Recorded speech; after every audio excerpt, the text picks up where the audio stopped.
When the police in India close a case, you think that's the end of it, right? It feels pretty final. But what if I told you that their final report isn't always the last word? In fact, it's often just the start of a whole other legal journey. So today, let's pull back the curtain on what really happens next. So let's just get right to the heart of it. The police do their work. They submit their final report to the court. And that's it? Is their conclusion the final say? Is a case officially open or shut just because they say so? Well, the answer is a big, resounding no. And this, right here, gets at a fundamental principle of India's legal system.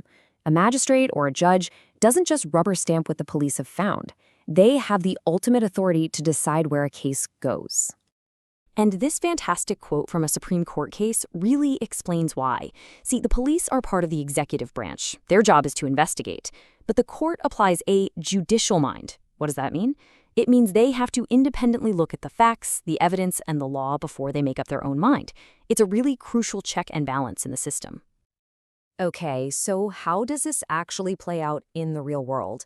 When that police investigation wraps up, their final report can go down one of two main paths. So path number one is a charge sheet.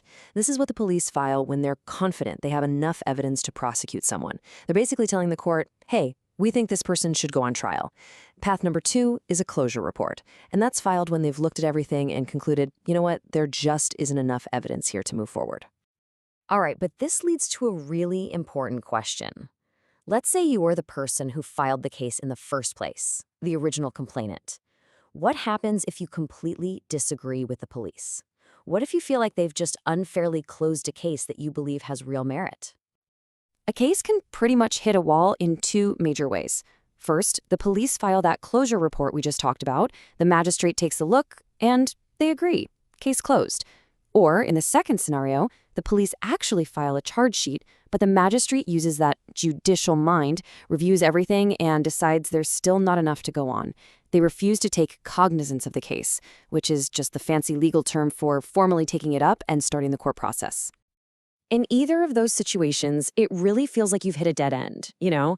It seems like the system has just shut the door on you. But do you, the complainant, have any other options? Is there anything you can do to challenge that decision? The answer is yes, you absolutely do.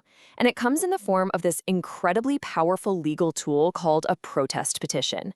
This is where an ordinary citizen gets a direct line to the court to make sure their voice is heard. So what is it exactly? Well, a protest petition is your formal objection, and you file it straight with the magistrate. In it, you lay out all the reasons why you think the police got it wrong and why the case absolutely has to go to trial. It's basically your right to get a second opinion, not from another police officer, but from the judge themselves. Now, this is where it gets really interesting, because look at the power the magistrate has. After they review your petition, they've got three main choices. 1, they can agree with you and decide to take up the case using the original police evidence.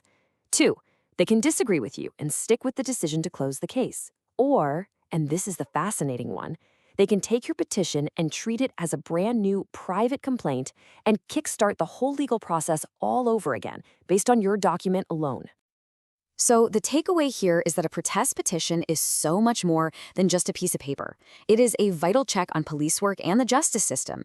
It makes sure that police are accountable to the courts, and most importantly, it gives power back to the complainant, making sure their side of the story gets a fair hearing. Okay, let's switch gears for a minute and look at a totally different but just as important procedure that happens after an investigation. We're talking about an inquest.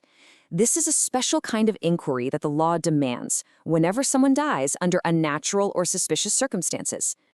And the law is really specific about when an inquest has to happen.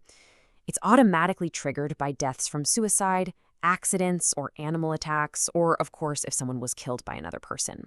But crucially, it's also required for any death that happens under circumstances that just feel off, the ones that raise a reasonable suspicion.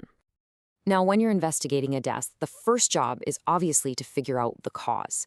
But this is a lot more complex than it sounds, because the law makes this really critical distinction between what seems to be the cause and what the real cause actually is. This chart just lays it out perfectly. First, you have the apparent cause. This is what a police officer determines right there at the scene, just from an external look. They might see, for example, a mark on someone's neck and conclude it was suicide by hanging. But then you have the real cause, and that can only be found in a lab, by a doctor, during a postmortem. And that's where the real truth might come out. And this narrative example just says it all, doesn't it?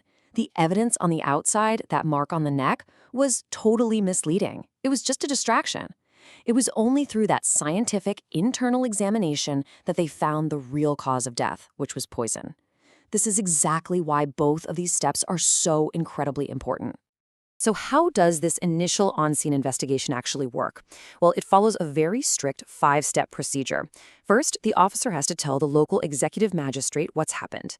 Then they go to the scene and they have to conduct their investigation in front of at least 2 local witnesses. This all leads to a report on the apparent cause of death. It's often called a panchnama, which then gets sent up the chain to the district magistrate for the official record. Now, the law is smart. It recognizes that some situations need an even higher level of scrutiny. So in really sensitive cases, like a death that happens in police custody or the death of a woman within 7 years of her marriage under suspicious circumstances, a simple police inquest isn't good enough. In those cases, a full judicial inquiry led by a magistrate is mandatory.